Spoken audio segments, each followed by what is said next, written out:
Good evening. First of all, never ever believe a futurist who claims he can predict the future. No one can. But I think you can create a future. And I think this audience really has the power to start building a completely new world. A world not about sick care, but the world about healthcare. And that is what I would like to take you through. So can I have my first slide, please?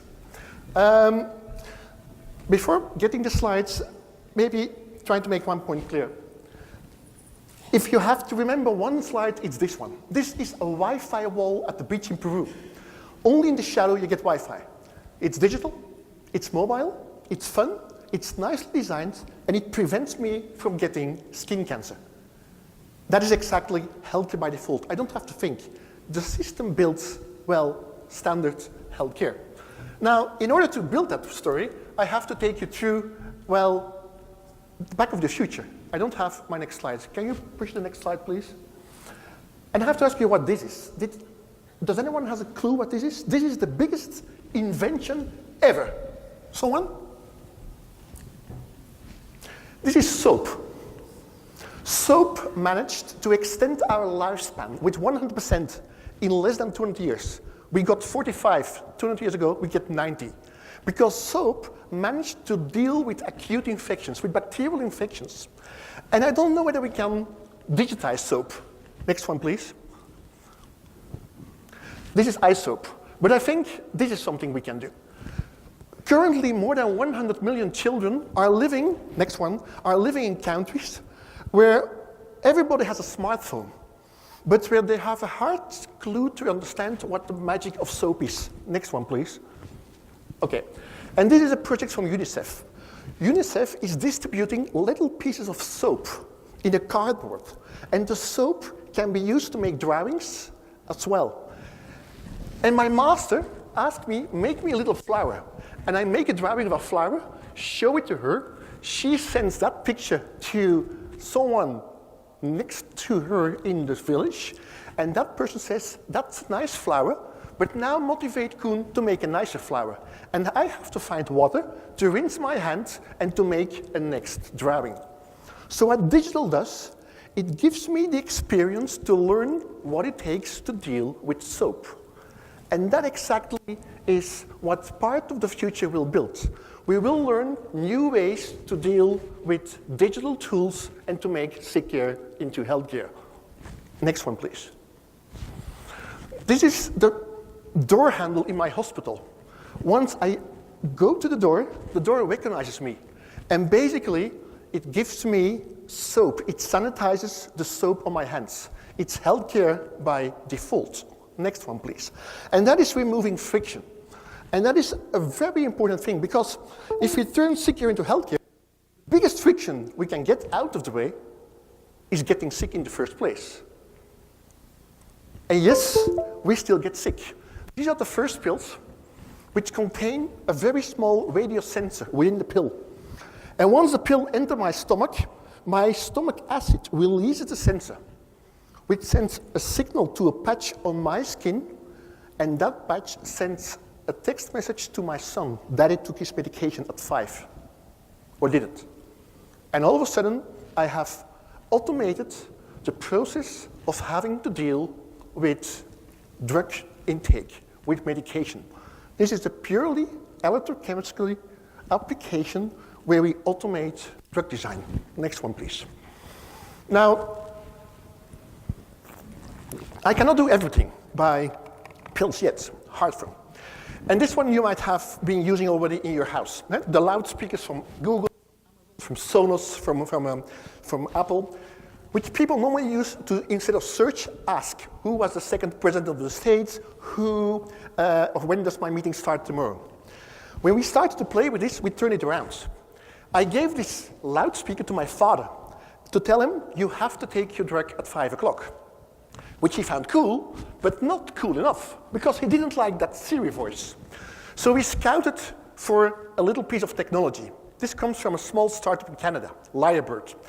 And Lyrebird is a tool which allows you to speak to your computer for 2 minutes, and after 2 minutes, you can type whatever text which is being pronounced with your voice. And we combine that on the loudspeaker. And now my father hears me tell him, please take your medication at 5. And all of a sudden, I have extended me as a doctor with a machine and make it way more human. And that's also the future of healthcare. We're going to use technology in an invisible fashion to make healthcare way more human. Now, some things start to become, well, difficult when we get old. Hard to imagine, but once you get 80 plus, you will start to forget to drink in time.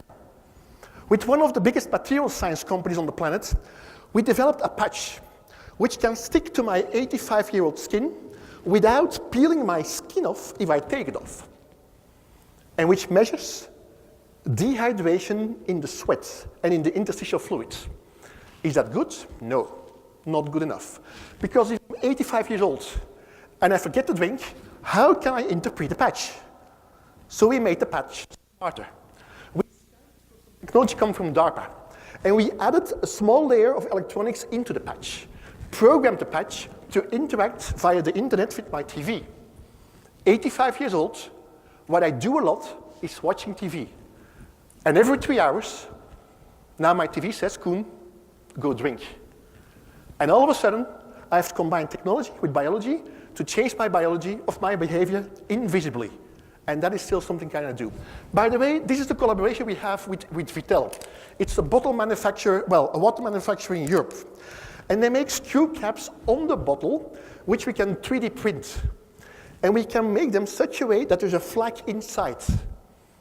And that stands on my room, on my table, and ploops, when it's time to drink, the flag comes out. That's still something I remember. And I have made healthcare by default. I've made it fun, even, right? So can we take it one step further? We cannot do this in Europe, but in Japan we can. In Japan, we try to fly in with a drone into service flats. And on the drone is a glass of water. That's hard to neglect. That's healthcare by default. And it's even sexy. It's even kind of delightful. Talking about Japan, pretty interesting country. If I ask worldwide, where do you want to die? It's going to happen once.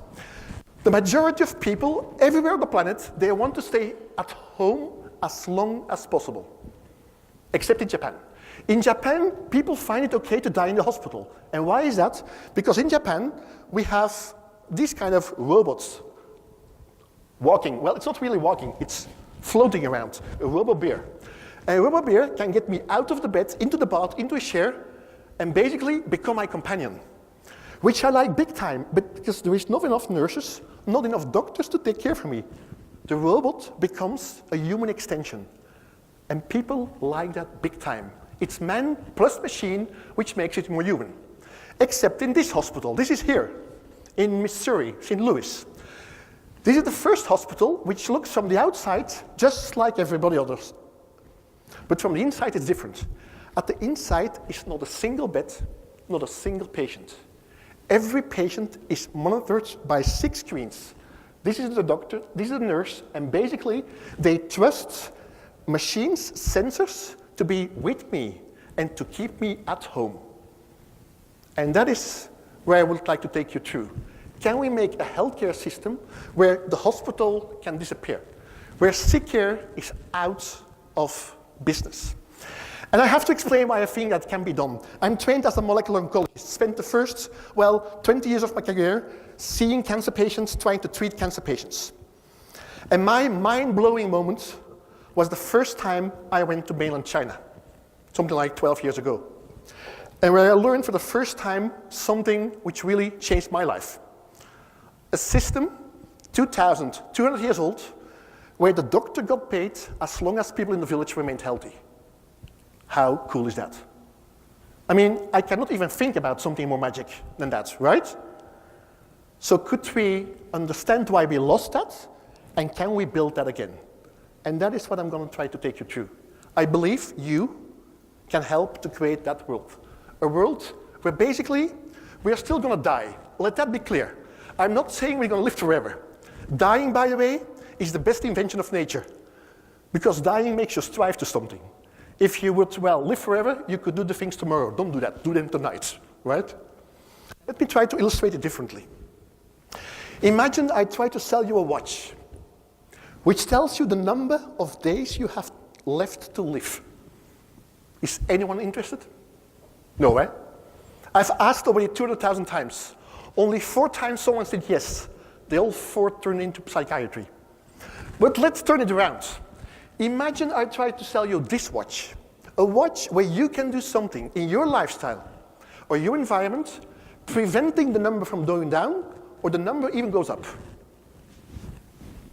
Everybody. The day before you die, you still want to be healthy, right? And that is what we're going to build.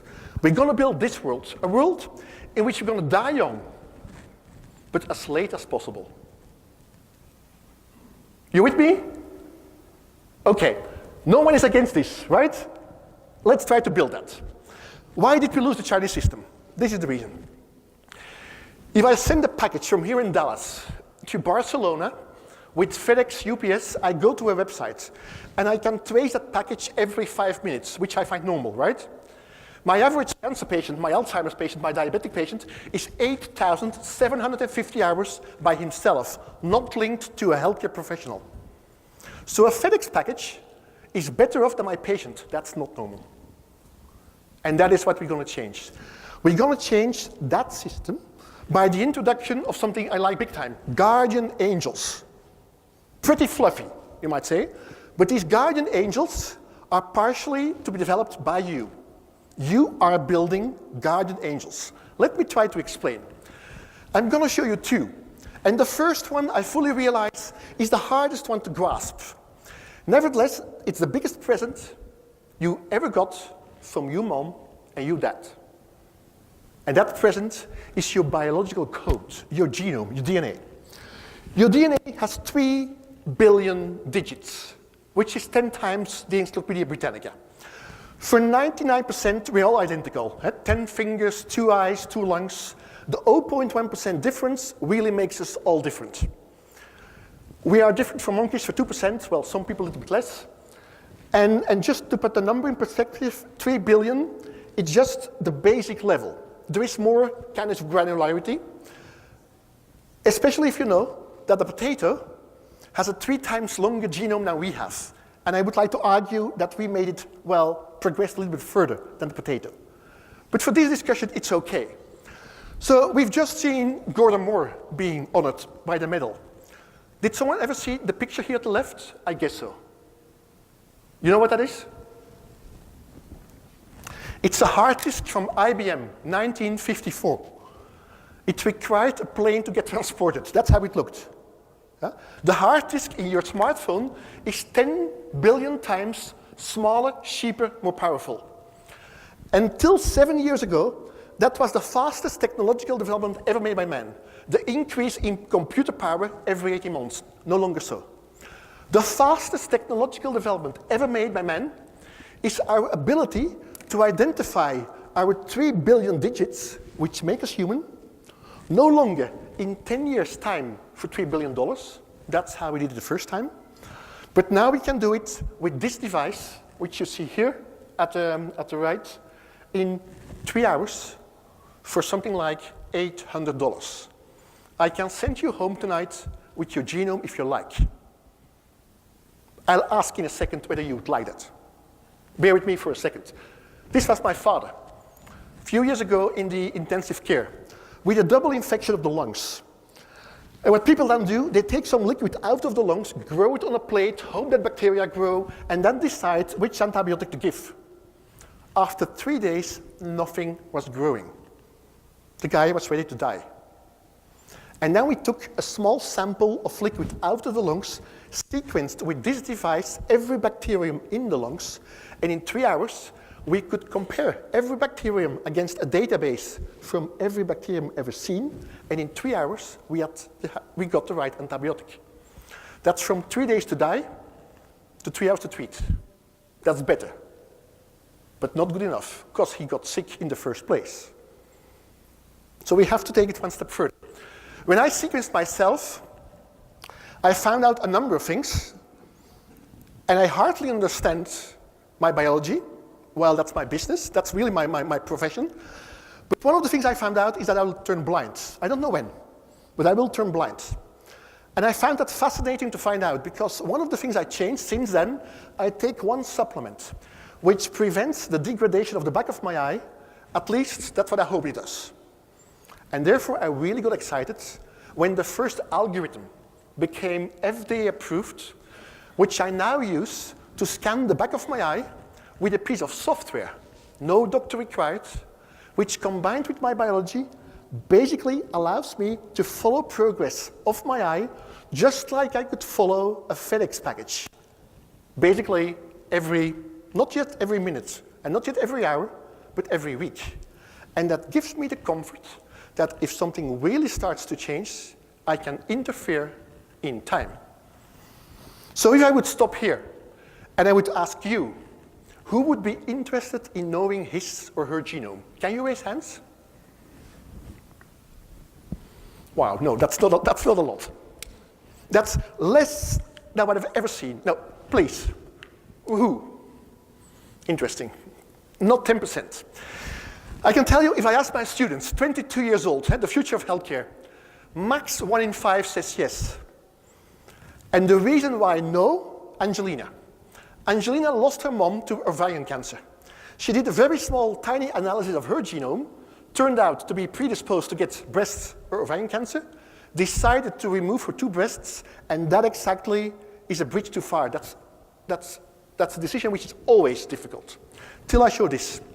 This is the first bra, which is in clinical trials, which contains at the inside of the cup a very tiny sensor, which sits on on Angelina's breast, and measures the temperature generated if a tumor starts to grow, and only if.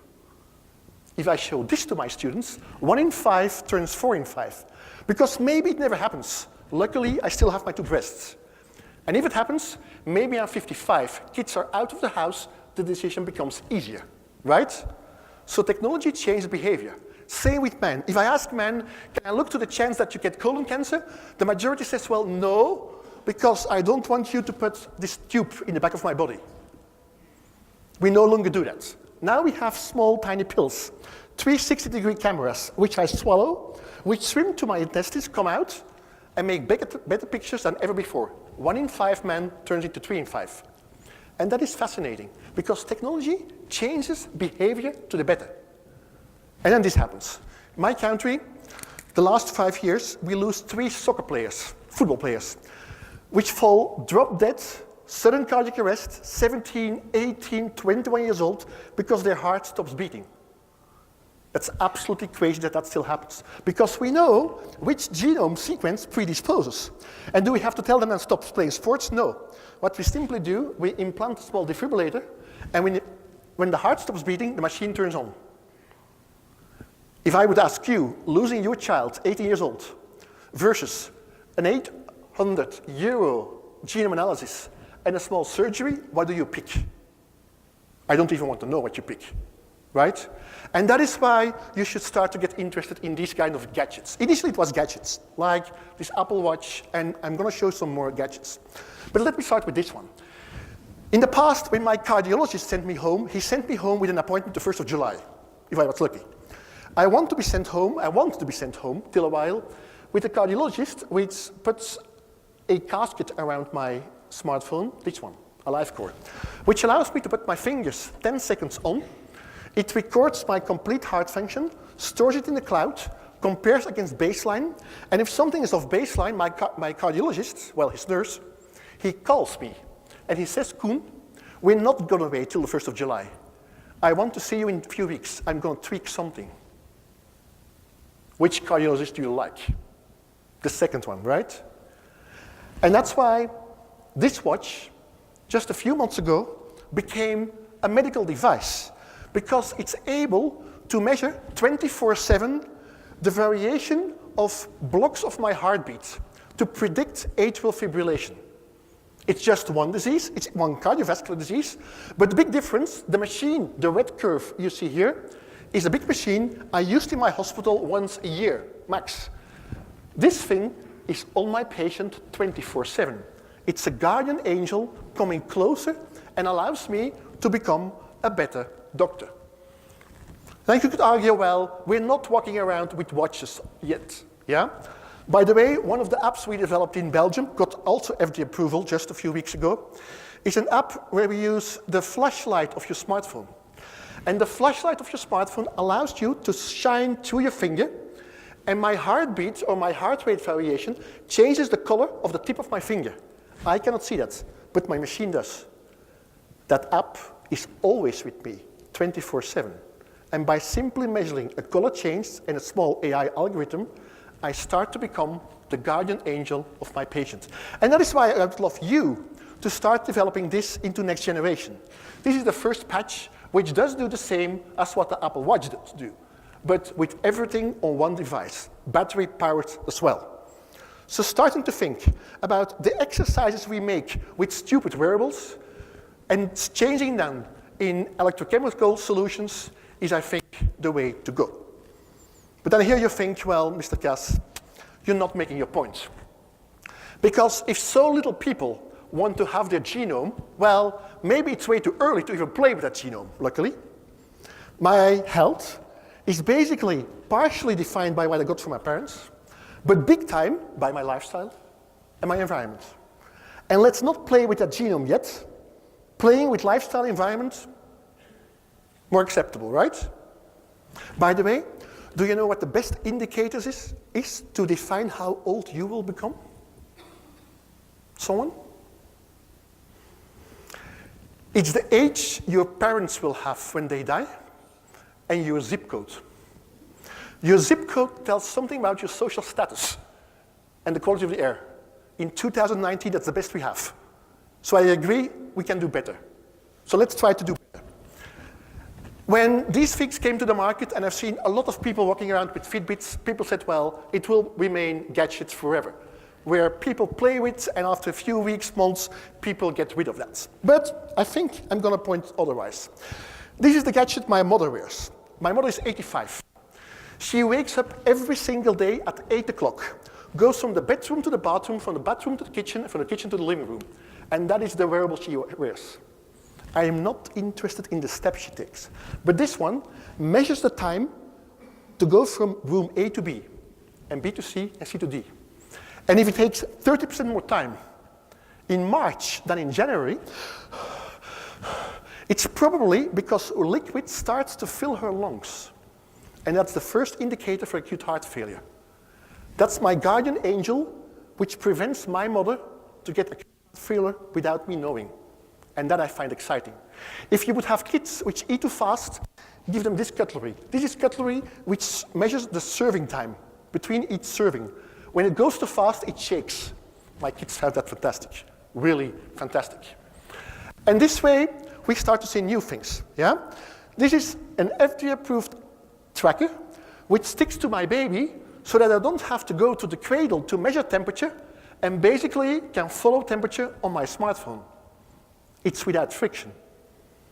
This is my first diaper, which measures urinary infections. You might say, well, that's kind of a gadget. No gadgets.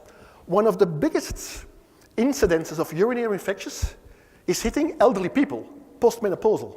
So make me the diaper which I can wear so you can predict my urinary infection in time, basically using ECS science.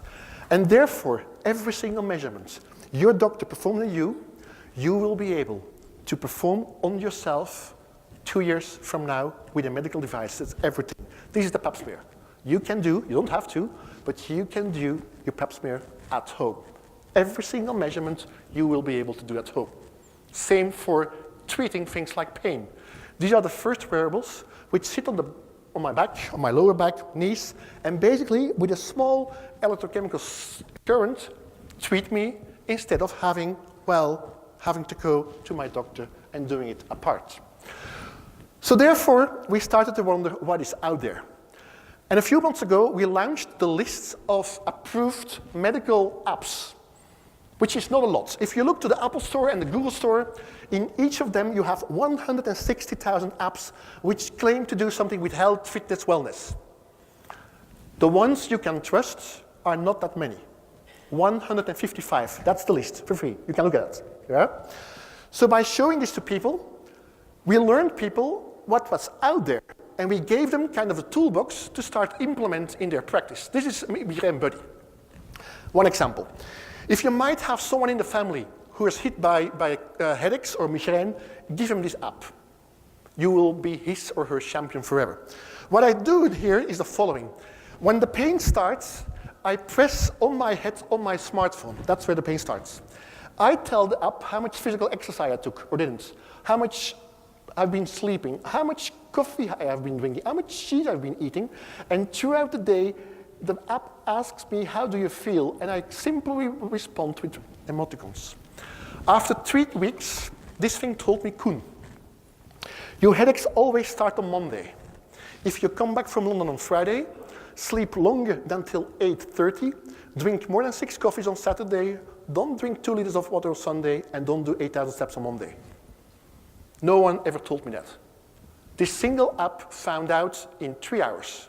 Well, in 3 weeks. With data I generated. No one else had access to the data, the machine had. That is delight. So if we can do this, I think we can do better. This is what made the Electrochemical Society grant in healthcare.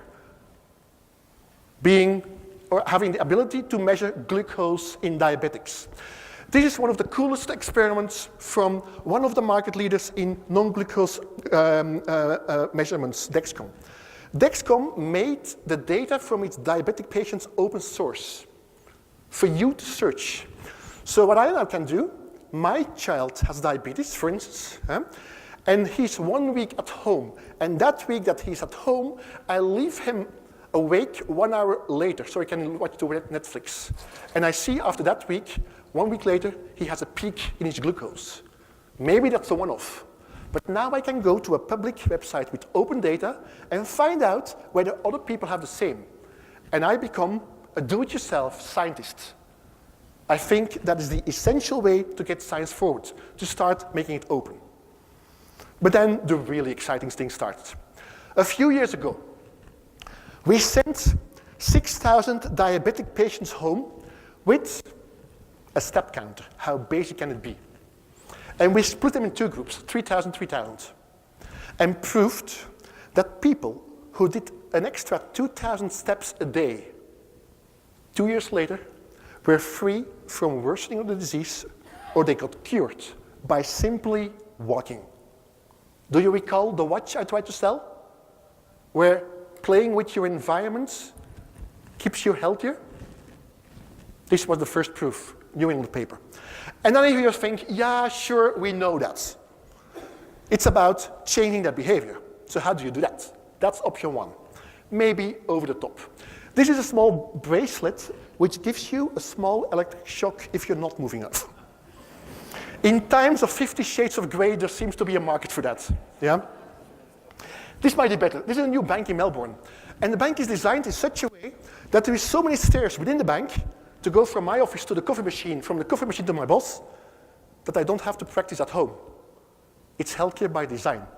The design of my environment makes me healthy. This is Nike in Manhattan.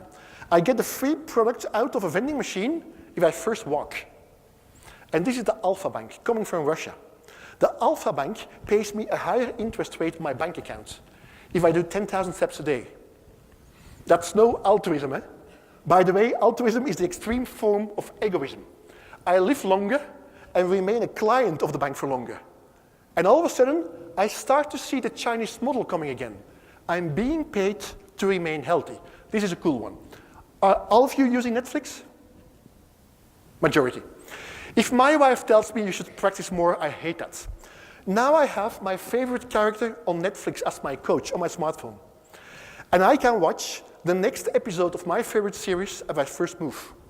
We have done that, they haven't. We have had a new experience, they haven't. And we feel healthier and better. And all of a sudden, I have made healthcare delightful and fun, right? Now I hear you think, you make it still too simple. By the way, this one is the last example, really cool. This was during the Olympics in Sochi. If you could bow 30 times to your knees, within 2 minutes, you got a free ride on the tube, on the metro. This is Mexico 2018. In every metro station in Mexico, they're installing that machine. So the state pays me to first move and then ride for free. In Dubai, I get 1 gram of gold for every 2 kilograms I lose via exercise. Because it's way too expensive to get me sick. But then this happens. What is wrong on this picture?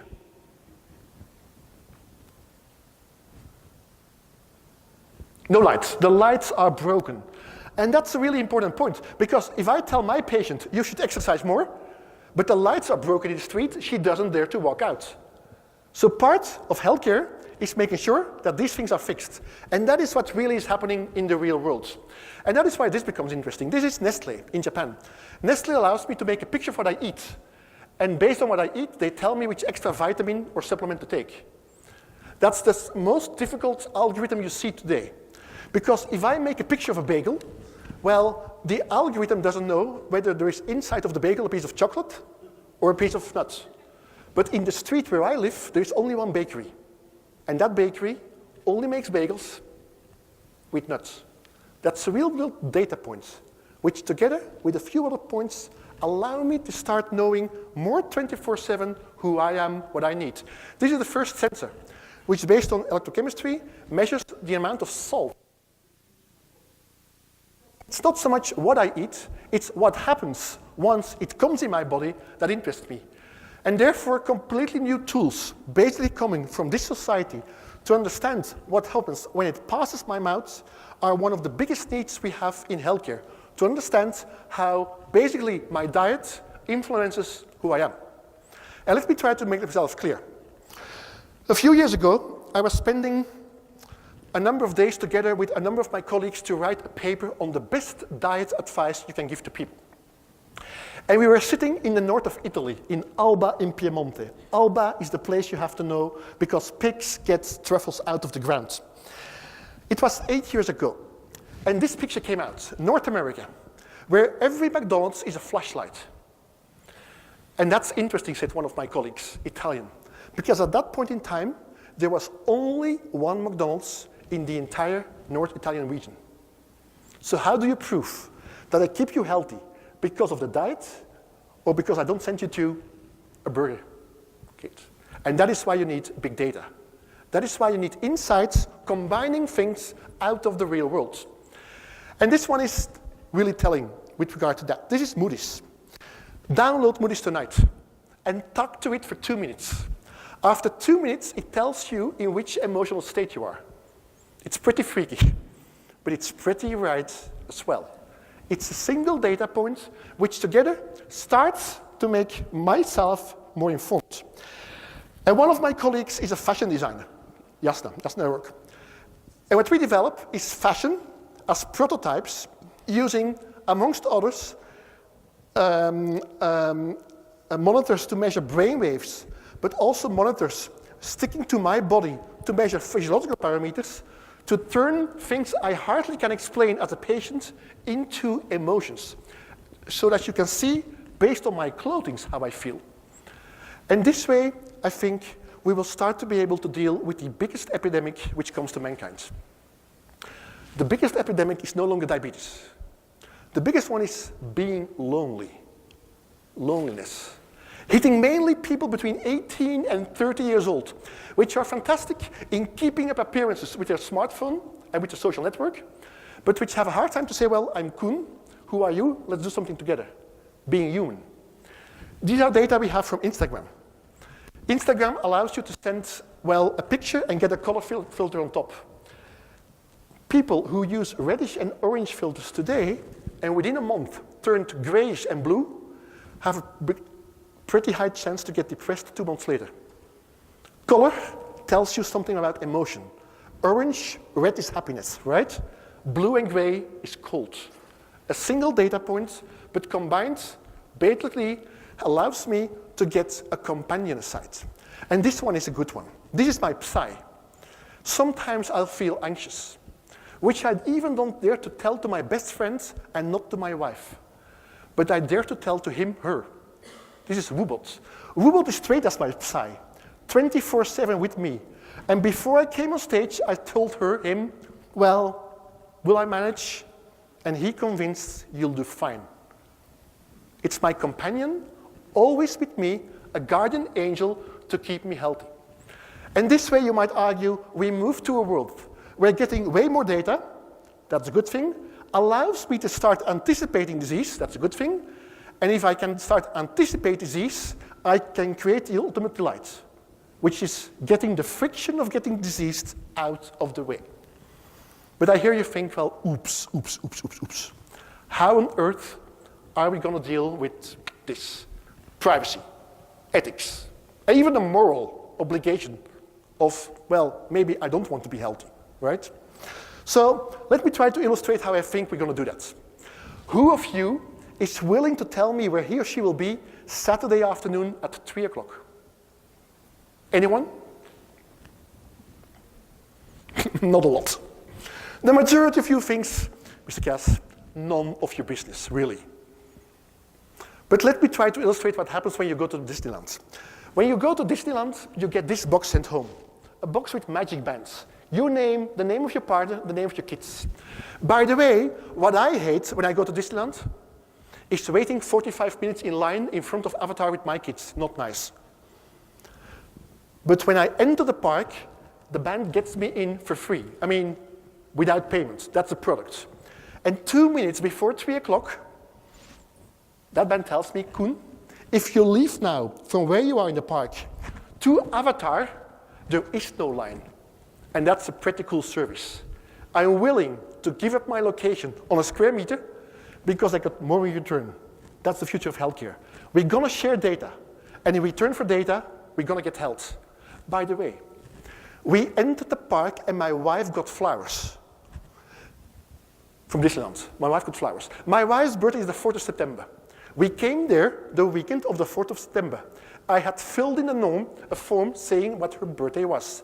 The flowers I will never forget. That is delight. That's how we're going to deal with data. And only when we get this right. This is the most important word you see in innovation. Trust. I think in this audience I don't have to ask. But still, what is the biggest hotel company on the planet?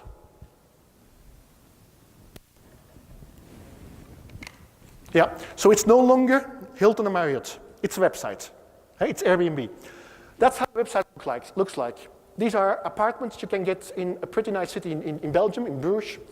This is how they look from the inside. That's the price. That's how it looks like. You know. But this one is an interesting one. San Francisco. Blue, hotels in San Francisco. Red, Airbnbs in San Francisco. You know what came after. Blue is your hospital. Red is your primary doctor. One website linked to sensors allows me to start spreading not hospitality, but healthcare to an entire city. And that's where I'm going to try to get things all together. This is me. This is a picture of my data. I live in London, that's where I live, that's the number of steps I take, that's my daily activity, that's my background, that's the measurements I have for myself. This defines Koen Kas. Now if this defines basically who I am, we start to be able to do something really fascinating. In 2019, if we would make a car, we don't make a car. We make a digital copy of a car first. It's called a digital twin. So we have so many sensor data from making a car yesterday that we first make a virtual copy of the car. And if I have an idea to improve the car at this part, I don't spend time, energy, and resources. I make it virtually better, prove that it improves the car, and only then, if yes, I invest time, energy, material. So I think you can predict what my next slide looks like. In 2019, we are finally able to generate the very first versions of digital twins of avatars of human beings, which are basically my guardian angel watching next to me and watching to what I could learn from, amongst others, you. And then you might say, well, that's science fiction. I don't think so. I live in Europe, and Europe has a number of problems. One of the big problems is we are not aspirational enough. And Europe starts to understand that, and they recently launched new projects where people can apply for significantly amount big grants. And I have the honor to guide one of these. It's called Health EU. And Health EU has brought 56 labs together amongst Europe, trying to build, by 2030, a digital avatar for every European, which will be trained like a medical doctor to be able to predict the 5 most common chronic diseases. And this way, I really believe that this is the future of healthcare. A way nicely depicted in a movie you should watch once, Big Hero 6. Big Hero 6 is about 5 friends, which get to know a 6th one, a big marshmallow inflatable doctor, Baymax, who lives in a tiny box in my house and ploops, now and then appears and gives me an advice as a companion, combining my biology, your sensors linked to the internet to generate data which are worthless, to make machines smarter, all cold, all in the back, but to change my behavior to the better and create delight. And this way, I'm going to send you back to very old China, where I believe that you, in this audience, have the power with the sensor and the insights you're going to generate in the future to be my doctor, living so close to me that you kept me healthy all the time. Thank you very much.